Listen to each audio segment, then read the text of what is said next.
save us! Crime lies hidden in the puzzle, and the truth emerges through reasoning. Detective Stories of Inspector Chimp. Inspector Bunny White and the Ducknappers 3.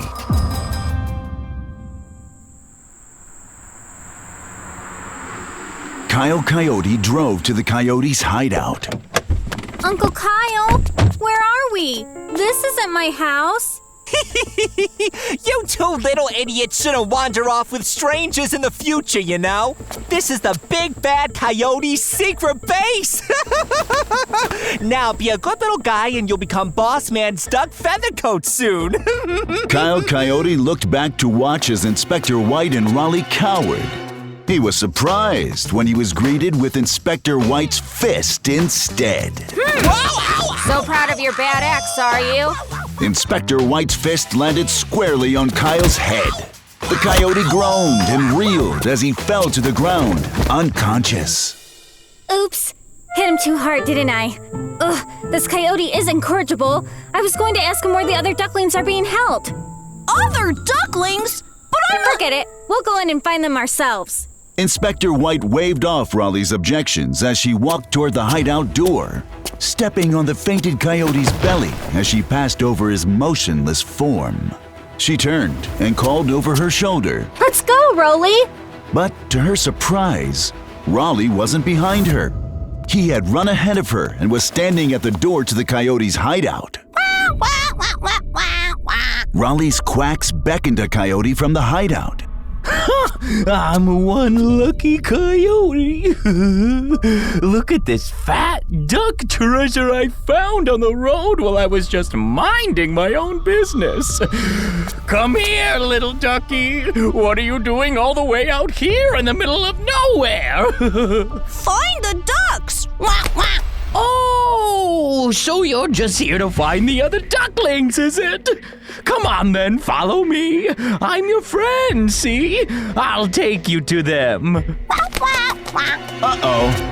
Rollie was being taken into the coyote's hideout. Inspector White hesitated a moment, then bit her tongue and followed them in.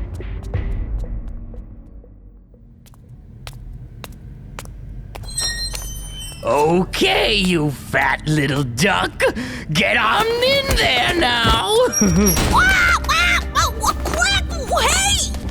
The coyote kicked Rollie into a cell, where he fell flat on his face.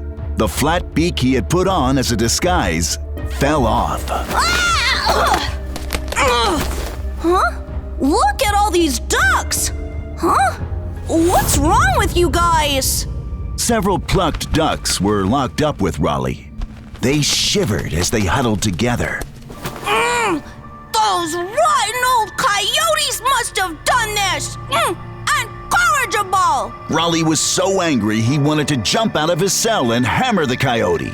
But the door had already been locked. If only Inspector White were here! She's so fierce, she'd just smash through the big metal door! Who are you calling fierce? Inspector White swept toward the cell. Whoa! Inspector White! You're finally here! These coyotes, Inspector White, they're awful! Completely incorrigible!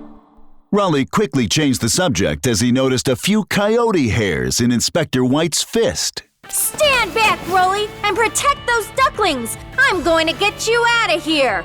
Inspector White held up her fists and spun around several times, warming up. Watch me!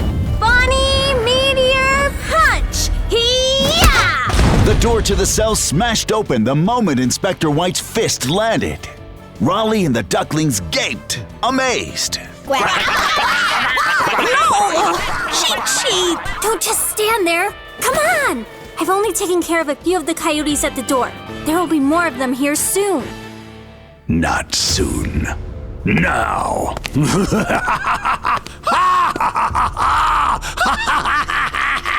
Inspector White turned back and saw a big, muscular coyote, obviously the boss man. He was surrounded by his lackeys. What is to be done? The Bossman Coyote and his men are here. Can Inspector White defeat them? Find out in the next episode.